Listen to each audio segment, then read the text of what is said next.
আসসালামু আলাইকুম।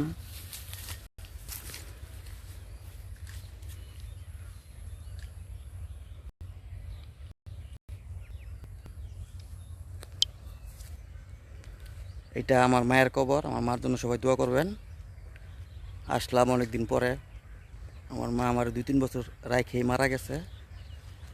এই যে এটা আমার মায়ের কবর। এই যে যে ইটটা দেখতাম না, ইটের দুই সাইডে। সবার মার জন্য দোয়া করবেন। এটা আমাদের দেশের বাড়ি, নানির বাড়ি আর কি।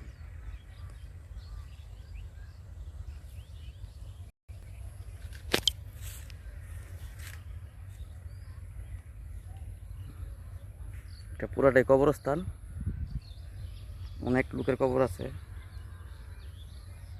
এই যে ইটটার সাথে, এই যে পাথরটার সাথে।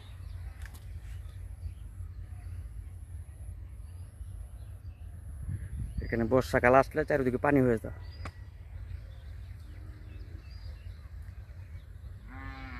এটা আমার মামা, নানার মামতো ভাই, আমার মার মামাতো ভাই। হ্যাঁ, জামাল।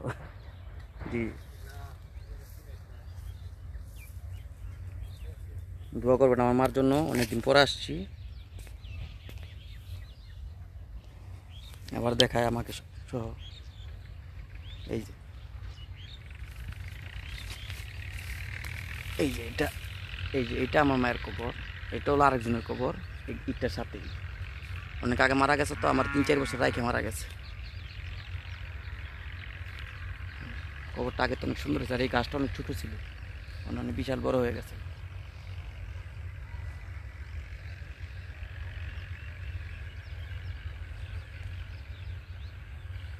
আমার জন্য দোয়া করবেন, আমার মার জন্য দোয়া করবেন। আমি মার কাছে আইসি অনেকদিন পরে মার কবরটা দেখার জন্য।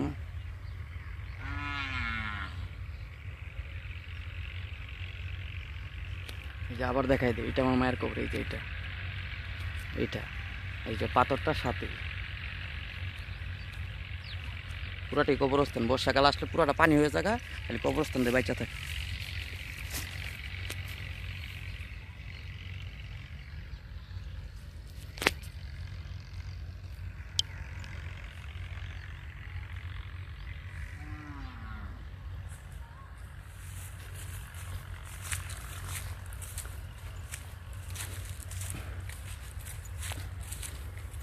নতুন আবার ঈদগাহ করছে সামনে, এটা আগে ছিল না, ইদারিং করছে, নতুন করছে আর কি।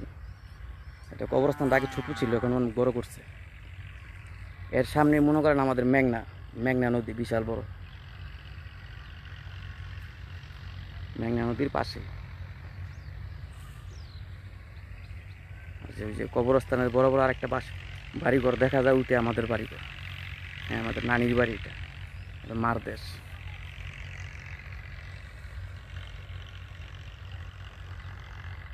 আমি আজকে আসছি অন্য একটা কাজে, চলে যাব, তার জন্য আর কি আসলাম মায়ের দোয়া নেওয়ার জন্য।